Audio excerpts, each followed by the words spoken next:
नमस्कार दोस्तों, स्वागत है आप सभी का एक बार फिर से राजू सर के नाम से इस यूट्यूब चैनल में। आज के इस वीडियो लेक्चर के अंदर हम पढ़ने वाले हैं नोटसेट 2020 इमेज बेस्ड एमसीक्यूज और इनको हम विद रैशनल सॉल्व भी करने वाले हैं।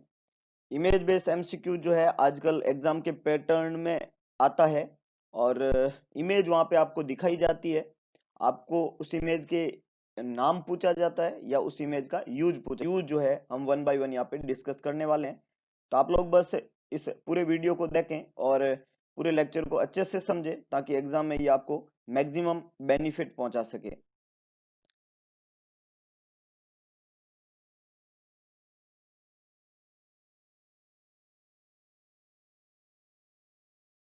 ये सबसे पहला इमेज है। अगर आप इस इमेज को बहुत ध्यान से देखें, है ना, इमेज को ध्यान से देखने पे आपको उस इमेज के बारे में पूरा आइडिया होगा। बहुत ध्यान से आप अगर इस इमेज को देखें तो आप देखेंगे कि एक साइड का जो फेस है वो इस तरीके का दिख रहा है, जबकि दूसरे साइड का फेस जो है वो इस तरीके का दिख रहा है। इसका मतलब दोनों फेस के अंदर सिमेट्री नहीं है। दोनों फेस जो होता है वो एक जैसे नहीं दिख रहे हैं। आप आंख में भी देखो, इस इमेज के आई के अंदर देखो तो यहाँ पे आपको सिमेट्री नहीं दिखेगी, चेंजेस दिखेंगे। एक साइड का चेहरे में चेंजेस है। जब इस तरीके से फेस का एसिमेट्री हो जाती है तो इस बीमारी को हम नाम देते हैं बेल्स पाल्सी। वेरी गुड, बहुत बढ़िया, बेल्स पाल्सी। क्या बोलते हैं? बेल्स पाल्सी या facial palsy. Seventh cranial nerve की बीमारी है। सेवंथ क्रेनियल नर्व होती है फेशियल नर्व, है ना। सेवंथ क्रेनियल नर्व, इसका नाम होता है फेशियल नर्व और ये फेशियल एक्सप्रेशन के लिए जिम्मेदार है। सेवंथ क्रेनियल नर्व जो होती है वो मिक्स टाइप की नर्व होती है जिसकी दो ब्रांच होती है, one is sensory and one is motor. Sensory branch जो होती है वो टंग के एंटीरियर टू थर्ड पार्ट को सप्लाई करके टेस्ट का सेंसेशन कराती है। तो ये बीमारी सेंसरी पार्ट की तो नहीं होती है। मोटर पार्ट जो होता है वो फेस की मसल को सप्लाई करके फेशियल मूवमेंट कराता है। और अगर इस मोटर पार्ट में बीमारी हो जाए, प्रॉब्लम हो जाए, तो फेस के एक्सप्रेशन और फेशियल मूवमेंट ढंग से नहीं होते हैं और ज्यादातर एक साइड की मोटर ब्रांच अफेक्ट होती है। इसलिए यूनिलैटरल साइड के अंदर बेल्स पाल्सी या फेशियल पाल्सी हो जाती है सेवंथ क्रेनियल नर्व की मोटर ब्रांच के प्रॉब्लम होने की वजह से। तो ये इमेज है बेल्स पाल्सी या फेशियल पाल्सी की। So this is the Bell's palsy और फेशियल पाल्सी। बेल्स के आधार पे ही इसके हम सिम्टम भी पढ़ते हैं, जिसमें बी का मतलब होता है ब्लिंकिंग रिफ्लेक्स। जो साइड अफेक्ट हुई है, मान लो इस मरीज का राइट साइड के अंदर बेल्स पाल्सी और फेशियल पाल्सी हुई है, तो राइट साइड का ब्लिंक रिफ्लेक्स अबनॉर्मल होगा। ब्लिंक रिफ्लेक्स जो है प्रेजेंट नहीं होगा, ये ब्लिंक नहीं कर पाएगा। राइट साइड के ईयर में एक होगा, दर्द होगा। लैक्रिमेशन रहेगा, आंख में से लगातार जो है वहां पे लैक्रिमेशन होगा, क्योंकि आई जो है इरिटेट होती है, क्योंकि वो ब्लिंक नहीं कर पा रहा और हवा लगने से आंख इरिटेट हो रही है। इस साइड में टेस्ट का लॉस हो जाएगा। हमने बोला था ये टंग के एंटीरियर टूथल पार्ट को सप्लाई करती है। वैसे सेंसरी लेस अफेक्ट होती है लेकिन थोड़ा बहुत टेस्ट चेंजेस दिखेगा। सिम्टम हमेशा सडन ऑनसेट होते हैं। सिम्टम हमेशा सडन ऑनसेट होते हैं। और पाल्सी जो होती है वो सेवंथ क्रेनियल नर्व के मसल्स की होती है, मोटर ब्रांच की होती है। तो ये होती है बेल्स पाल्सी और फेशियल पाल्सी। और सारे सिम्टम हमने अभी बात किया कि यूनिलैटरल होते हैं, एक साइड का चेहरा अफेक्ट होता है, सिंगल साइड फेस अफेक्ट होता है। इस बीमारी को हमने नाम देना है बेल्स पाल्सी और फेशियल पाल्सी। पूछा हुआ सवाल है, याद रखिएगा। This is the image. Very good, very good, बहुत ही शानदार। आप लोगों ने सही पहचाना कि सर ये ABG है, arterial blood gas analysis. Arterial blood gas analysis जब किया जाता है तो आर्टरी में से ब्लड का सैंपल लिया जाता है और उसको एनालिसिस के लिए भेजते हैं। सैंपल लेने के लिए प्री इपेरिनाइज सीरिंज काम में लेना होता है। इस सीरिंज को इपेरिनाइज करना होता है। इपेरिनाइज करने के बाद में जो सैंपल लिया जाता है वो रेडियल आर्टरी से लिया जाता है। This is the prefer site. अगर आपको कोई पूछे एबीजी कहाँ से लेते हैं तो आपका जवाब होना चाहिए रेडियल आर्टरी, जो कि अपनी कलाई के पास होती है। तो रेडियल आर्टरी से सैंपल लिया जाता है। एबीजी करने से पहले एक टेस्ट होता है, एग्जाम में पूछा जाता है, इसको एलन टेस्ट कहते हैं। क्या कहते हैं? Allen test. और सवाल ये पूछा जाता है कि एलन टेस्ट क्या होता है और क्यों करते हैं। तो एलन टेस्ट जो होता है वो कोलेटरल सर्कुलेशन चेक करने के लिए किया जाता है, कहीं आर्टरी ब्लॉक तो नहीं है, ऐसा चेक किया जाता है। और कौन सी आर्टरी की ब्लॉकिंग चेक की जाती है? अल्नर आर्टरी की। एलन टेस्ट किसके लिए करते हैं? अल्नर आर्टरी के लिए। अल्नर आर्टरी के लिए देखिएगा, रेडियल आर्टरी को तो हम पंचर करने जा रहे हैं। एबीजी में हम पंचर करके जहां से सैंपल लेंगे वो रेडियल आर्टरी होगी। तो मान लो यहाँ पे आप इस रेडियल आर्टरी को पंचर कर रहे हैं तो इधर होती है अल्नर आर्टरी। और अगर आपने रेडियल आर्टरी को पंचर कर दिया और अल्नर आर्टरी ब्लॉक हुई तो उस हाथ में उस टाइम तक के लिए ब्लड की सप्लाई रुक जाएगी और अगर हार्ट में ब्लड की सप्लाई रुक गई तो जो फिंगर्स है, नेल है, उनके नेक्रोसिस और गैंग्रीनस होने की संभावना है। तो जब हम रेडियल आर्टरी को पंचर करते हैं वो तभी कर सकते हैं जब अल्नर आर्टरी पेटेंट हो। आर्टीरियल ब्लड गैस एनालिसिस में पीएच, पीसीओ2 और बाइकार्बोनेट देख के डिसाइड किया जाता है कि मरीज का रेस्पिरेटरी स्टेटस किस तरीके का है। तो ये पिक्चर है एबीजी 2cc का प्री पेरिनाइज सीरीज, यहाँ पे हम काम में लेते हैं एबीजी सैंपल को कलेक्ट करने के लिए। This is the next image, surgical safety checklist इसको बोला जाता है। यहाँ पे साफ मेंशन है सर्जिकल सेफ्टी और यहाँ लिखा हुआ है चेकलिस्ट। तो ये चेकलिस्ट है जो सर्जरी के दौरान काम में लिया जाता है ताकि सेफ तरीके से सर्जरी हो, जिसमें 3 कंपोनेंट होते हैं। कंपोनेंट से सवाल बना हुआ एग्जाम में, आपको 3 कंपोनेंट याद रखने। एक कंपोनेंट है यहाँ पे साइन इन, दूसरा कंपोनेंट है टाइम आउट, तीसरा कंपोनेंट है साइन आउट। ये 3 कंपोनेंट है, sign in, time out, sign out. Sign in का मतलब होता है, साइन इन का मतलब होता है ये जो है हमेशा जब पेशेंट ऑपरेशन थिएटर में जाता है और ऑपरेशन थिएटर में उसको ऑपरेशन करने से पहले एनेस्थेटिक एजेंट लगाते हैं।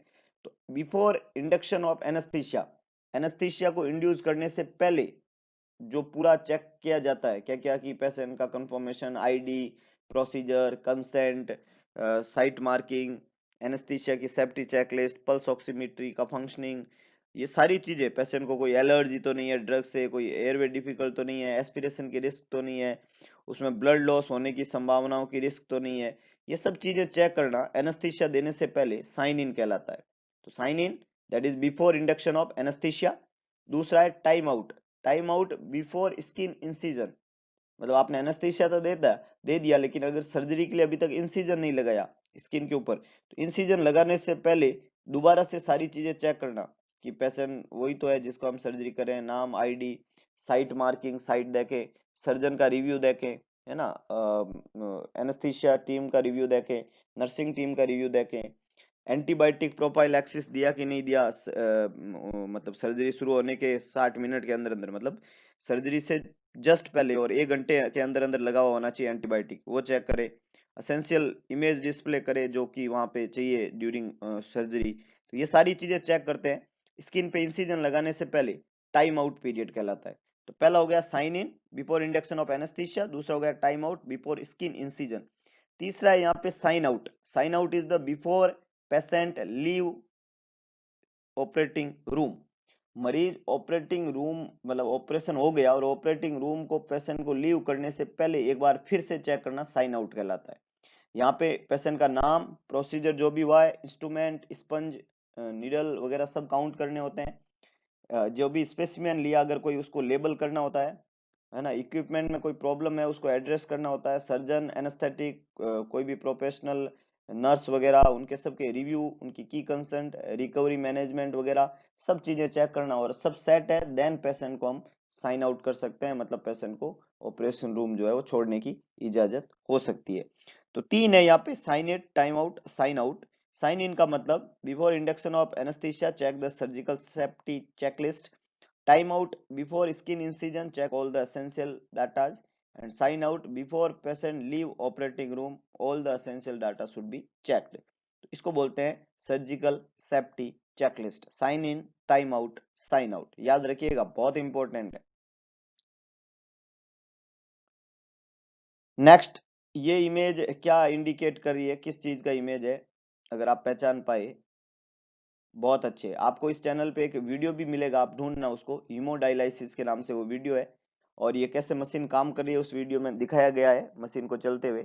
ये हीमोडायलिसिस मशीन है। कौन सी मशीन है ये? हीमोडायलिसिस। इस मशीन का नाम है हीमोडायलिसिस। डायलिसिस काम में लिया जाता है सीकेडी के मरीज में, क्रोनिक किडनी डिजीज के मरीज में, या एंड स्टेज रीनल डिजीज के अंदर। और डायलिसिस 2 तरीके के होते हैं, पेरिटोनियल डायलिसिस और हीमोडायलिसिस।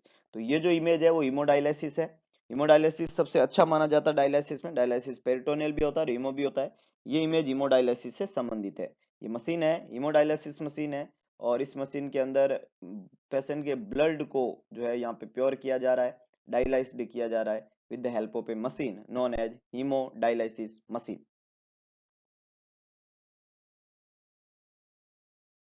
नेक्स्ट है, ये इमेज किस तरीके का है, अगर आप इमेज को पहचान पाए ये क्या इमेज है। वेरी गुड, वेरी गुड, कुछ लोगों का जवाब बिल्कुल सही है। इसको बोला जाता है प्रेडर्स, इसको बोला जाता है प्रेडर्स, प्रेडर्स और काइडोमीटर, और काइडोमीटर, प्रेडर्स और काइडोमीटर, बहुत बढ़िया, कई लोगों ने काइडोमीटर बोला इसको। तो ये प्रेडर्स और काइडोमीटर।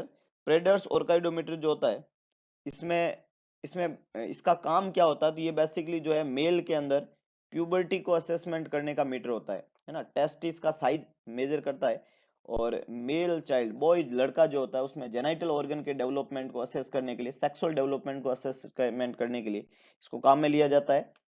पेडर ऑर्काइडोमीटर जो होता है, इसमें 12 बीट्स होती है, आप यहाँ काउंट कर सकते हो, 1 2 3 4 5 6 7 8 9 10 11 और 12। तो इसके अंदर कितनी बीट्स है, 12 बीट्स है, ये 12 बीट्स है यहाँ पे। ये जो 12 बीट्स है, इन बीट्स का जो वॉल्यूम होता है, हर बीट्स का वॉल्यूम जो होता है यहाँ पे मार्क है। जैसे फर्स्ट बीट्स का वॉल्यूम 1 है, सेकंड का 2 है, थर्ड का 3, फोर का 4, 5 का 5, 6 का 6, 7 का 8, 8 का 10, 9 का 12, 10 का 15, 11 का 20 और 12 का 25। तो हर एक जो बीट है उसका वॉल्यूम जो है इसके ऊपर मार्क्ड है ना, जो 1 से लेके 25 क्यूब तक है। हम इन बीड को प्लेस करते हैं साइड में, टेस्टिस के साइड में, और साइड में प्लेस करके हम मेजर करते हैं टेस्टिस की साइज इस जो है बीड से, और हम रीड करते हैं कि टेस्टिस का वॉल्यूम कैसा है ना। तो इनका वॉल्यूम मेजर करते हैं हम साइड में इसको रख के टेस्टिस के। तो ये बीट्स होती है, 12 बीट्स होती है, प्रेडर और काइडोमीटर इसको नाम दिया जाता है। इंपॉर्टेंट इंस्ट्रूमेंट है मेल के अंदर प्यूबर्टी के असेस करने के लिए। नेक्स्ट इमेज है, इमेज से आपको लग रहा होगा ये क्या है, बहुत ही बढ़िया, बहुत ही शानदार, this is the clubbing of fingernail. पूछा हुआ सवाल है, इंपॉर्टेंट सवाल है, याद रखिएगा। ये क्या क्वेश्चन है, क्या पूछा हुआ है, clubbing, clubbing of fingernail, this is the clubbing of fingernail. Fingernail की यहाँ पे क्या हो रही है, क्लबिंग हो रही है। ड्रम स्टिक फिंगरनेल किसका इंडिकेशन है, क्रोनिक हाइपोक्सिया का। क्रोनिक हाइपोक्सिया, बॉडी में लगातार ऑक्सीजन की जब डेफिशिएंसी होती है, तो फिंगर नेल का क्या हो जाना, क्लब्ड हो जाना। क्लबिंग ऑफ फिंगर नेल या ड्रम स्टिक फिंगर नेल के नाम से इसको जाना जाता है, क्लबिंग ऑफ फिंगर नेल और drum stick finger nail. Clubbing होती है due to the chronic hypoxia, nail के नीचे की स्किन का क्या हो जाता, हाइपरट्रोफी, हाइपरट्रोफी, बहुत बढ़िया। नेक्स्ट ये इमेज है आपके सामने, आपको पहचानना ये क्या है। इफ यू अगर आप इसको जान गए हैं तो बिल्कुल ये है पीक फ्लो मीटर, है ना, पीक फ्लो मीटर। ये क्या कहलाता है, peak flow meter, peak flow respirometer या meter, peak flow respirometer, respiro respirometer, peak flow respirometer, short में इसको पीएफआर बोलते हैं, PFR, peak flow respirometer. Peak flow respirometer के अंदर मरीज को डीप इनहेल करने का बोलते हैं, और एक ही ब्रेथ के साथ में, एक ही एक्सपिरेशन के साथ में फुल एक्सपिरेशन करें, तो उससे हमें पता चलता है कि 1 सेकेंड में मरीज कितना सांस जो है अपना एक्सपायर कर पा रहा है, बाहर निकाल पा रहा है। ये पीक फ्लो, पीक मतलब एक एक सेकेंड के अंदर, फर्स्ट सेकेंड के अंदर जब पेशेंट अपने आप को एक्सेल करता है, तो उस समय वो कितना अपना ब्रेथ जो है एक्सपिरेशन कर पाता है, इसको पीक फ्लो एक्सपायरोमीटर के मीटर से हम मेजर करते हैं।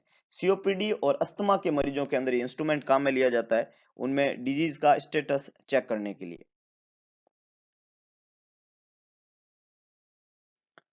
नेक्स्ट है, इमेज है, और ये क्या है आपको ये पूछा गया है, बहुत इंपॉर्टेंट है। वेरी गुड, टी ट्यूब यहाँ पे आपको लिखा हुआ दिख रहा है, टी ट्यूब, और इस इमेज को नाम दिया जाता है केहर्स ट्यूब। क्या बोलते हैं, केहर्स टी ट्यूब। केहर्स टी ट्यूब, ये टी शेप की है इसलिए टी ट्यूब कहते हैं, या केहर्स टी ट्यूब कहते हैं। ज्यादातर जो भी सर्जरी होती है रिलेटेड टू द आपका biliary system, biliary tract, bile duct, है ना, जैसे ये कॉमन बाइल डक्ट है, इसका सर्जरी है, तो इसमें ड्रेनेज के पर्पज से ये टी ट्यूब लगाई, और टी ट्यूब को बाहर की तरफ जो है ओपनिंग रख दिया, तो ये जितने भी ये सिक्रीशंस होते हैं इस बाइल डक्ट में, उसको ड्रेन करने का काम करता है। ताकि इस बाइल डक्ट के अंदर जो सर्जरी की है हमने वो सर्जिकल साइट की हीलिंग प्रॉपरली हो जाए। तो सर्जिकल पोस्ट सर्जिकल जो है एज ए ड्रेन यूज किया जाता है बिलियरी सिस्टम की सर्जरी के अंदर। नाम देते हैं इसको केहर्स टी ट्यूब या T tube drainage system. Next image है, आपको पहचाना है ये क्या है, बहुत ही बढ़िया, मैक्सिमम पीपल ने यहाँ पे करेक्ट पहचाना है। This is the central Venus line. Central line या सेंट्रल वीनस लाइन, ये सेंट्रल लाइन कहलाती है या सेंट्रल वीनस लाइन कहलाती है। देखिएगा कैन्युला जो होता है या इंट्रावीनस लाइन जो होती है वो तीन तरीके की होती है।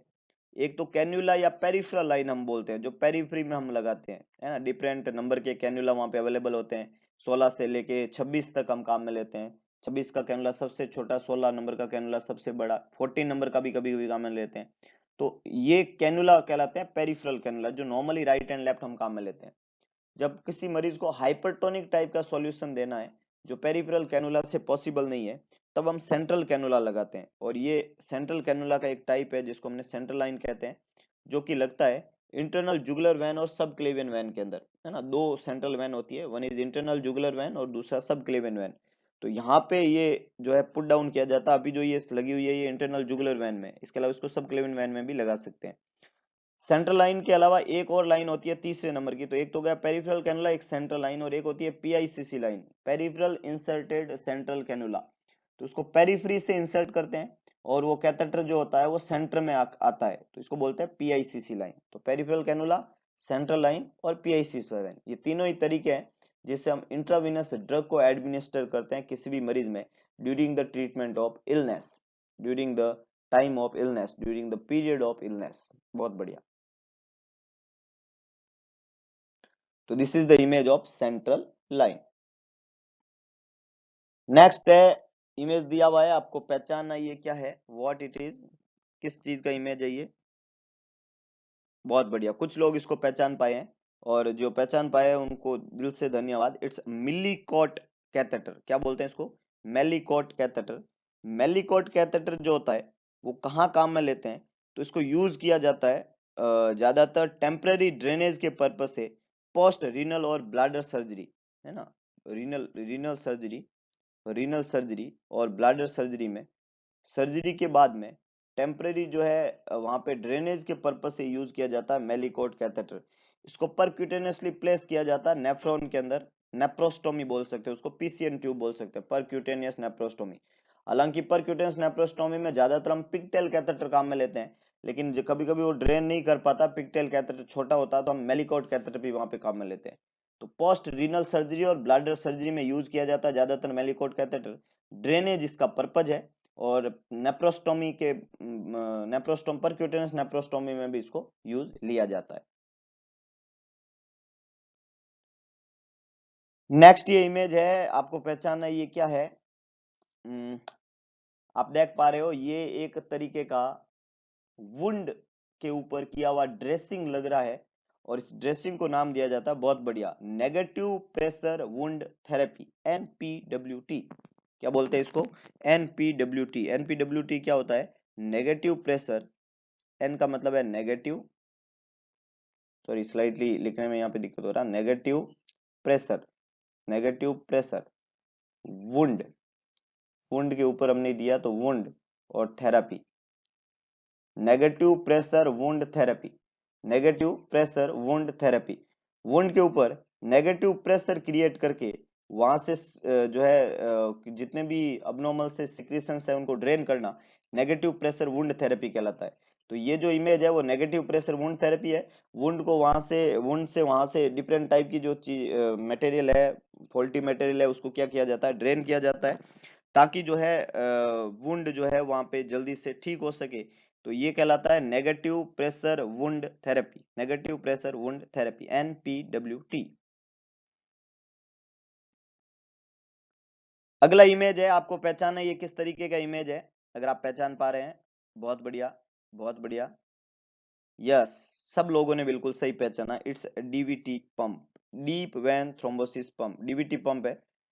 ये इसके स्ट्रिप्स है जो लगे हैं काप मसल के ऊपर, और ये मशीन है जो लगातार प्रेशर को क्रिएट करती है, रिलीज करती है, क्रिएट करती है, रिलीज करती है। हर हॉस्पिटलाइज मरीज जो लॉन्ग टर्म बेड रिडन रहेगा, ये हमें पता है। न्यूरोलॉजिकल एलिमेंट के मरीज और ज्यादातर पोस्ट ऑर्थोपेडिक सर्जरी के पेशेंट या जीआई सर्जरी के जो पेशेंट होते हैं, उनमें हम यूज करते हैं deep vein thrombosis pump, DVT pump इसको नाम दिया जाता है। इमेज से क्वेश्चन आते हैं एग्जाम के अंदर, याद रखना आपको। Deep vein thrombosis pump basically thrombus बनने से रोकने में मदद करते हैं। काप मसल और बॉडी में सर्कुलेशन को का मूवमेंट कराने का में अपना मेजर रोल प्ले करते हैं डीप वेन थ्रोम्बोसिस पंप।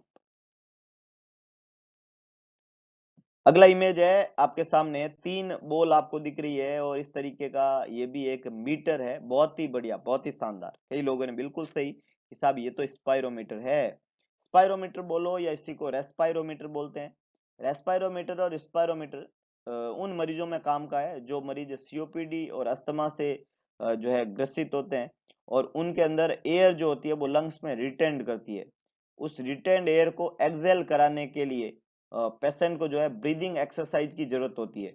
तो ब्रीदिंग एक्सरसाइज करवाने के लिए ये मीटर मदद करता है, और इस मीटर की सहायता से मरीज जो है वो बहुत इफेक्टिवली ब्रीदिंग एक्सरसाइज कर पाएगा। और अगर वो ब्रीदिंग एक्सरसाइज करता है अच्छे से, तो उसका लंग्स जो है वो एम्प्टी होएगा, खाली होएगा, और वो जो लंग्स जितना खाली रहेगा उतना उसमें गैस एक्सचेंज जो है होने में प्रॉब्लम कम होएगी, और पेशेंट जो है उसका जो बॉडी के अंदर गैसेज का जो बैलेंस है वो इक्वल रहेगा, और उसको रेस्पिरेशन के अंदर डिफिकल्टी और हाइपोक्सिक कंडीशन जो है उससे निजात मिलेगा। तो ये जो इंस्ट्रूमेंट है ये स्पायरोमीटर और रेस्पायरोमीटर कहलाता है। ब्रीदिंग एक्सरसाइज के अंदर यूज किया जाता है वो मरीज जो रेस्पिरेटरी एलिमेंट से निकल रहा है।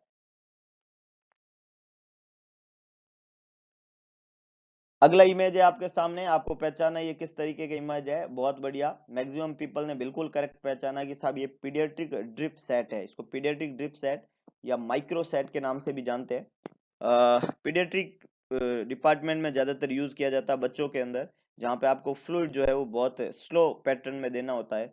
माइक्रो सेट यहाँ पे होता है, तो 1 ml के अंदर 60 ड्रॉप्स होती है, तो बहुत स्लोली फ्लूइड जो है अगर किसी मरीज को आपको देना है, तो पीडियाट्रिक ड्रिप सेट सबसे अच्छा ऑप्शन माना जाता है, पीडियाट्रिक ड्रिप सेट। नेक्स्ट ये इमेज है, आपको पहचाना ये किस तरीके की इमेज है। बहुत बढ़िया, बहुत बढ़िया, बहुत ही शानदार, मैक्सिमम पीपल ने करेक्ट पहचाना कि ये ट्रेक्योस्टोमी ट्यूब है। क्या है ये? ट्रेक्योस्टोमी ट्यूब। ट्रेक्योस्टोमी कर रखी है, ट्रेकिया के अंदर ओपनिंग क्रिएट करके वहां पे स्टोमा बनाते हैं। स्टोमा बनाने के बाद में एक ट्यूब इंसर्ट की जाती है, उसको ट्रेक्योस्टोमी ट्यूब कहते हैं। तो ट्रेक्योस्टोमी की हुई है, ट्रेकिया के अंदर ट्यूब को इंसर्ट कर रखा है, ट्रेक्योस्टोमी ट्यूब इसको बोलते हैं। ट्रेक्योस्टोमी ट्यूब जो होती है वो डबल सिंगल ल्यूमन और डबल ल्यूमन दोनों तरह की होती है। सिंगल ल्यूमन ट्रेक्योस्टोमी ट्यूब जो होती है उसमें एक आउटर कैनुला होता है और एक ऑब्टूरेटर होता है। ट्यूब को इंसर्ट करके ऑब्टूरेट को बाहर निकाल देते हैं और ट्यूब को स्ट्रिप के द्वारा यहाँ पे फिक्स कर दिया जाता है। और डबल ल्यूमन जो ट्यूब होती है उसमें ये आउटर कैनुला तो फिक्स होता ही है, इसके अंदर एक इनर कैनुला होता है और फिर उसके अंदर ऑब्टूरेटर होता है। तो ट्यूब को डालने के बाद ऑब्टूरेटर तो बाहर निकाल देते हैं, आउटर कैनुला और इनर कैनुला दोनों वहीं रहते हैं। और इनर कैनुला जो होता है वो रिप्लेसेबल होता है, मतलब जब भी कहीं ब्लॉकेज होता है अंदर, तो इनर कैनुला को बाहर निकाल देते हैं, क्लीन कर देते हैं, दोबारा अंदर डाल देते हैं, और आउटर कैनुला हमेशा अंदर फिक्स ही रहता है, और उसको स्ट्रिप के द्वारा हम टाई करके रहते हैं। तो ये जो ट्यूब कहलाती है ये ट्रैकेस्टोमी ट्यूब का नाम है। 2 तरीके की होती है, सिंगल ल्यूमन और डबल ल्यूमन ट्रैकेस्टोमी ट्यूब। ट्रैकिया के अंदर इसको डाल के रखते हैं और मरीज को लगातार वेंटिलेट करते रहते हैं। तो this tube is known as tracheostomy tube. Ventilation के पर्पज से यूज की जाती है जिन मरीजों में लॉन्ग टर्म एयरवे काम में लेना है, मैकेनिकल वेंटिलेशन करना है, उसमें ट्रेक्योस्टोमी करके ये ट्यूब इंसर्ट कर दी जाती है। नाम है इसका ट्रेक्योस्टोमी ट्यूब। नेक्स्ट है लेवल ऑफ ट्राइएज सिस्टम। यहाँ पे आपको दिख रहा है रेड, येलो, ग्रीन, ब्लैक, इस तरीके से आपको अगर चीजें दिखे तो ये क्या कहलाते हैं?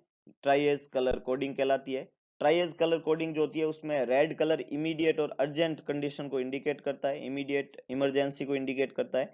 येलो कलर डिलेड और अर्जेंट कंडीशन है। ग्रीन कलर मिनिमल है, ज्यादा कोई अर्जेंसी दिखाने की जरूरत नहीं है। और ब्लैक कलर एक्सपेक्टेंट है कि मरीज जो है वो डिक्रीज हो चुका है, मरीज जो है वो एक्सपायर हो चुका है। तो 4 तरह की कलर कोडिंग है। रेड कलर को सबसे पहली प्रायोरिटी देते हैं हम हमेशा कलर कोडिंग में। रेड कलर जो है ट्राइएज सिस्टम में सबसे फर्स्ट प्रायोरिटी पे रहता है, इसको सबसे पहले मैनेज करेंगे ताकि इसकी जान को बचाया जा सके। येलो कलर को 1-2 घंटे जो है देरी से अटेंड कर सकते हैं। ग्रीन कलर जो है उसको थोड़ा ज्यादा टाइम के बाद में अटेंड कर सकता है, क्योंकि उसको इंजरी जो है वो बहुत मिनिमम है। और जो ब्लैक कलर है उसको अटेंड करने की जरूरत नहीं है, क्योंकि पेशेंट पहले से ही डिक्लेयर हो चुका है, पेशेंट डेथ हो चुका है। तो ये 4 तरीके की colour coding triage system के अंदर चलता है। ट्राई मतलब 3 ए सिस्टम, जिसमें 3 कलर तो है ही, रेड येलो ग्रीन, और ब्लैक भी उसमें ऐड हुआ है। तो इसलिए ये 4 कलर कोडिंग सिस्टम कहलाता है। अगला इमेज है आपके सामने, आपको पहचाना ये क्या इमेज है, ये किस तरीके का है। तो ये सिरिंज जैसी स्ट्रक्चर लग रही है, और इस सिरिंज जैसी स्ट्रक्चर को नाम दिया जाता है टॉमी सिरिंज। क्या नाम दिया जाता है? Tommy syringe.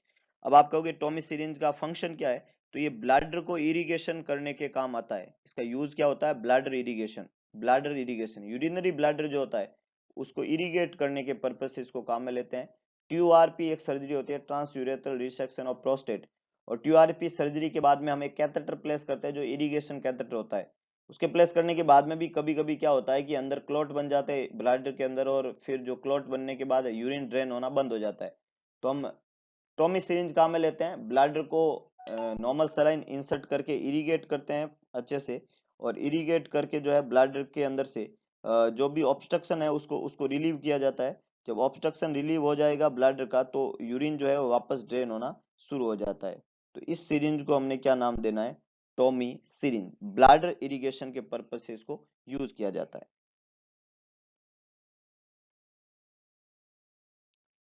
नेक्स्ट है, आपको पहचानना है ये किस तरीके की इमेज है, ये क्या है? बहुत अच्छे, बहुत अच्छे। कुछ लोगों ने कुछ बहुत गलत भी पहचाना है, जो कि सही बात नहीं है। ये जो इमेज है ये है ब्लड कल्चर बॉटल्स। ये ब्लड कल्चर बॉटल है, हॉस्पिटल सेटअप में काम में लिया जाता है। कल्चर इससे भेजा जाता है। कल्चर जो है वो एक टेस्ट है, जिससे हम पता करते हैं कि मरीज को किस तरीके का इन्फेक्शन है और उसके अगेंस्ट कौन सा एंटीबायोटिक इफेक्टिव रहेगा।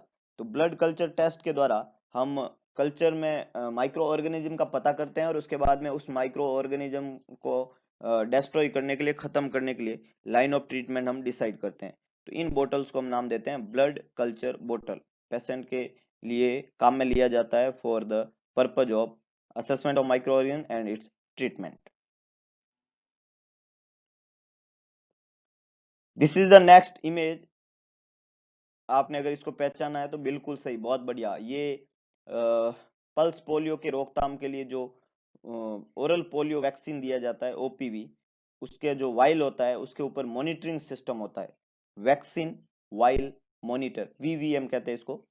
ये वैक्सीन वाइल मॉनिटर का पिक्चर है।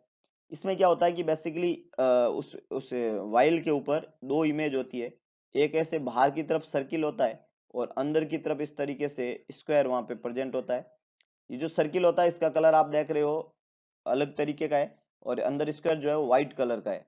अगर इस तरीके का है मतलब ये वैक्सीन हम यूज कर सकते हैं। धीरे धीरे हीट हीट के प्रति बहुत ज्यादा सेंसिटिव वैक्सीन होता है ओपीवी। तो धीरे धीरे जैसे ही हम उसको एक्सपोज करते हैं और बार बार जो है बच्चों को दवाई पिलाते हैं, वाइल को बाहर निकालते हैं, अंदर रखते हैं, बाहर निकालते हैं, तो रेडिएशन से उसके कलर के अंदर थोड़े चेंजेस आने शुरू होते हैं। इसके अंदर आप देख सकते हो इस कलर से ये कलर थोड़ा सा फीका पड़ गया, तो ये चेंजेस आने शुरू होते हैं। अगर ये थोड़े चेंजेस आए हैं लेकिन अभी भी ये व्हाइट दिख रहा है, तब भी इसको हम यूज कर सकते हैं। स्टिक का मतलब है we can use it. Colour change होते होते दोनों एक जैसे हो गए, बाहर का जैसा कलर था वैसा का वैसा अंदर का कलर हो गया। पहले एकदम व्हाइट था, फिर थोड़ा सा चेंज हुआ, फिर एकदम चेंज हो गया। तो अगर ये दोनों एक जैसे हो जाते हैं तो इसको हमें यूज नहीं करना है। और चेंज होते होते अंदर वाला बाहर वाले से भी ज्यादा जो है वहां पे ये कलर में चेंज हो जाता है, बहुत डीप कलर चेंजेज होते हैं। तो ये दोनों कंडीशन में हमें यूज नहीं करना। तो इक्वल हो जाए कलर तो भी यूज नहीं करना है, और अंदर वाला ज्यादा ये हो जाए तो भी यूज नहीं करना है, और अंदर वाला व्हाइट रहे तो हम इसको यूज कर सकते हैं। तो ये 2 कंडीशन में यूज कर सकते हैं, 2 में यूज नहीं कर सकते हैं। तो बहुत इंपॉर्टेंट इमेजेस है, इस तरीके के क्वेश्चन एग्जाम में कई बार पूछे हुए हैं। तो आपको कंसेप्चुअल स्टडी जो है याद रखनी है, इन इमेज को याद रखना है, इनके मतलब याद रखना है। ये कुछ इंपॉर्टेंट इमेजेस आज के वीडियो लेक्चर में हमने डिस्कस किए। इसी तरीके के मजेदार वीडियो को सुनने के लिए जुड़े हुए रहिए मेरे यूट्यूब चैनल से। अगर आपको वीडियो पसंद आए तो वीडियो को लाइक करें, वीडियो को शेयर करें, कमेंट बॉक्स में अपना सुझाव जरूर डालें, और इसके अलावा एक काम जरूर करें, इस वीडियो और इस चैनल को मैक्सिमम लोगों तक पहुंचाने की जिम्मेदारी आज ही उठाए, ताकि हम कई सारे नर्सिंग ऑफिसर्स की मदद कर सकते हैं, और वो अपने सुखद भविष्य की कामना जो है वो कर पाए। एक बार करके देखिएगा, क्योंकि भगवान कृष्ण ने कहा था कि सारथी बने, स्वार्थी ना बने। तो एक बार सारथी बन के देखिएगा, आपको बहुत सुकून मिलेगा। तो मिलते हैं दोबारा एक नए वीडियो के साथ में, नई एनर्जी के साथ में। तब तक के लिए जय हिंद, जय भारत।